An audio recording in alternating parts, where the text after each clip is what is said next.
Hey, it's Mark Loftus. We're back at NAB 2012 here at the Post booth. I'm joined by independent filmmaker Tom Baurain. You're based in Kansas City? That's correct. And this is your first year at NAB, so I'm sure you have a lot to talk about. Yeah, I mean, this has been an amazing experience, to say the least. NAB is a little overwhelming, but I'm doing pretty good for my first NAB, I feel. Comfortable shoes, that's like the first key. You're going to do a lot of walking. Yeah, that was the first thing everyone was telling me, comfortable shoes. Yeah. So, well, let's talk a little bit about what the Red Owl, your company, does, because you've done stuff for video games, you've done independent work. I mean, how about giving us just a background?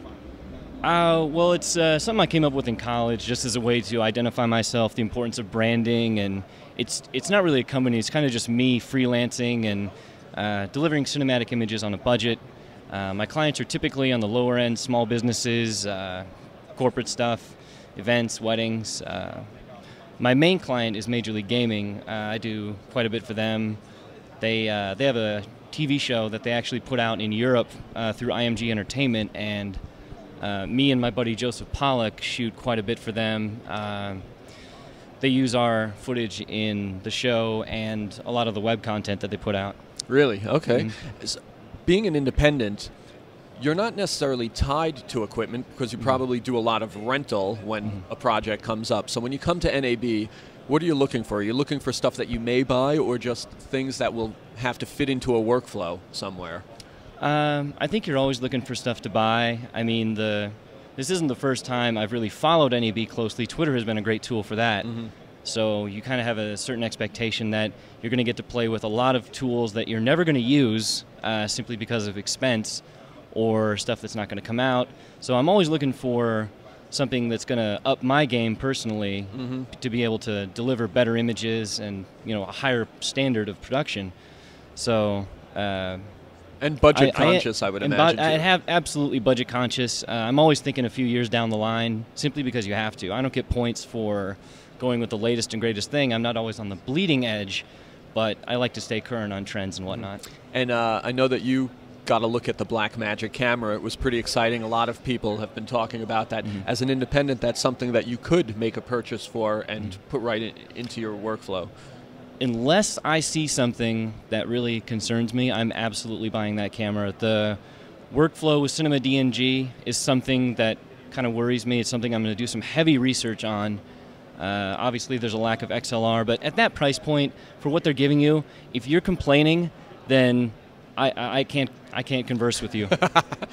So it just has too much to offer to say no to. I mean, it comes packaged with the Resolve color correction and stuff. So and ultrascopes. I mean, that's like $1,500 worth of software and a camera. Yeah, a really great camera to boot. And from a shooting perspective, does it give you the features that you need? I know it's compatible with the Canon lenses. Yeah, for the most part it does. The only thing that really concerns me is the sensor. It's close to micro four thirds, but it's actually a little smaller because it's taking a 16:9 crop. You're not shooting in 4:3. So there's a little bit of a concern there, but I mean, like I said, for that price point, I'll deal with it. I mean, there's no reason. And honestly, it makes me feel a little bit better because I just saw some test footage literally 5 minutes ago, and you can only discern so much detail on an iPhone, but the depth of field that I was seeing at the test video was from a guy named John Brawley. So if you Google Blackmagic camera test, he's like in the top results. It's a pretty boring camera test, but it does give you a little hint as to what the footage does look like, and it looks pretty good. What were you using for acquisition prior to seeing like that? Would you be using a Canon or you know, the 5D, or would you be using one of the more higher-end cameras? I mean, what was your option before that? I've been using the Canon DSLRs for a few years now. I mean, when I was in college, that was kind of the main thing. That was really the only tool that you had, and it kind of came out of left field. Canon didn't intend for it to be so popular, but I mean, it's been a great moneymaker for them, and it's a great tool for indies. But I'm kind of reaching the point where I'm looking at other cameras, looking to upgrade. The Sony FS700 is pretty interesting, but the Blackmagic camera definitely has my attention. Yeah, and I know you're an editor. You recently switched over from Final Cut to Adobe Premiere. Here at the show, Adobe's got CS6. I don't know if you've had a chance to look at that. Are you still keeping an eye on Avid? What do you do on the editorial side?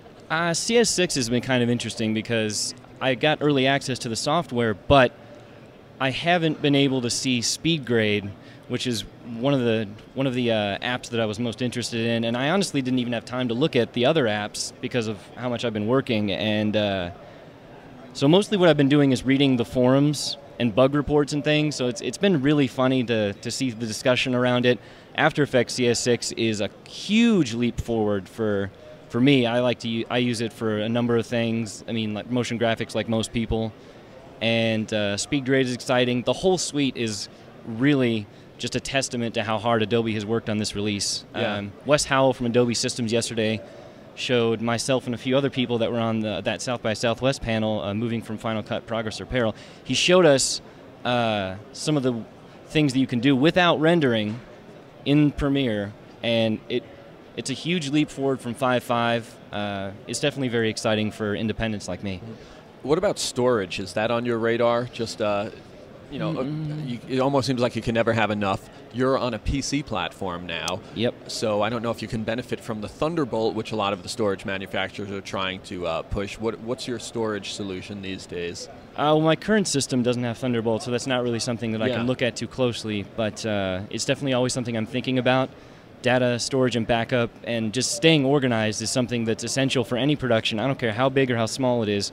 If you're not thinking about how you're backing up your files and giving yourself the ability to have hard drives crash, then it's going to hurt you in the end.